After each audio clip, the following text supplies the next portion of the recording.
Daniel chapter 6. Darius the Mede decided to divide the kingdom into 120 provinces, and he appointed a high officer to rule over each province. The king also chose Daniel and 2 others as administrators to supervise the high officers and protect the king's interests. Daniel soon proved himself more capable than all the other administrators and high officers. Because of Daniel's great ability, the king made plans to place him over the entire empire. Then the other administrators and high officers began searching for some fault in the way Daniel was handling government affairs, but they couldn't find anything to criticize or condemn. He was faithful, always responsible, and completely trustworthy. So they concluded, our only chance of finding grounds for accusing Daniel will be in connection with the rules of his religion. So the administrators and high officers went to the king and said, "Long live King Darius! We are all in agreement, we administrators, officials, high officers, advisers, and governors, that the king should make a law that will be strictly enforced. Give orders that for the next 30 days, any person who prays to anyone, divine or human, except to you, your majesty, will be thrown into the den of lions. And now, your majesty, issue and sign this law so it cannot be changed, an official law of the Medes and Persians that cannot be revoked." So King Darius signed the law.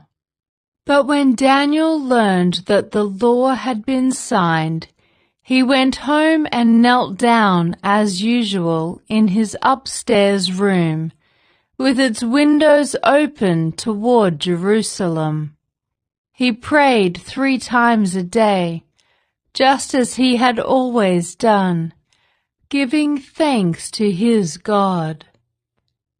Then the officials went together to Daniel's house and found him praying and asking for God's help. So they went straight to the king and reminded him about his law. "Did you not sign a law that for the next 30 days, any person who prays to anyone, divine or human, except to you, your majesty, will be thrown into the den of lions?" "Yes," the king replied, "that decision stands. It is an official law of the Medes and Persians that cannot be revoked." Then they told the king, "That man, Daniel, one of the captives from Judah, is ignoring you and your law. He still prays to his God 3 times a day." Hearing this, the king was deeply troubled, and he tried to think of a way to save Daniel. He spent the rest of the day looking for a way to get Daniel out of this predicament. In the evening the men went together to the king and said, "Your Majesty, you know that according to the law of the Medes and the Persians, no law that the king signs can be changed." So at last the king gave orders for Daniel to be arrested and thrown into the den of lions. The king said to him, "May your God, whom you serve so faithfully, rescue you." A stone was brought and placed over the mouth of the den. The king sealed the stone with his own royal seal and the seals of his nobles, so that no one could rescue Daniel. Then the king returned to his palace and spent the night fasting.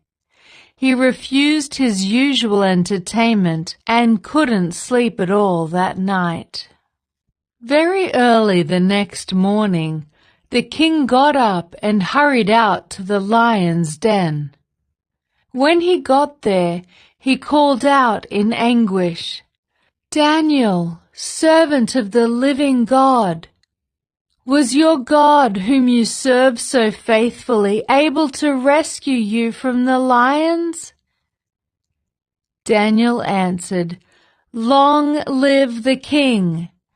My God sent his angel to shut the lions' mouths so that they would not hurt me, for I have been found innocent in his sight, and I have not wronged you, your majesty." The king was overjoyed and ordered that Daniel be lifted from the den. Not a scratch was found on him, for he had trusted in his God. Then the king gave orders to arrest the men who had maliciously accused Daniel. He had them thrown into the lion's den, along with their wives and children. The lions leaped on them and tore them apart before they even hit the floor of the den. Then King Darius sent this message to the people of every race and nation and language throughout the world. "Peace and prosperity to you. I decree that everyone throughout my kingdom should tremble with fear before the God of Daniel. For he is the living God, and he will endure forever. His kingdom will never be destroyed, and his rule will never end. He rescues and saves his people. He performs miraculous signs and wonders in the heavens and on earth. He has rescued Daniel from the power of the lions." So Daniel prospered during the reign of Darius and the reign of Cyrus the Persian.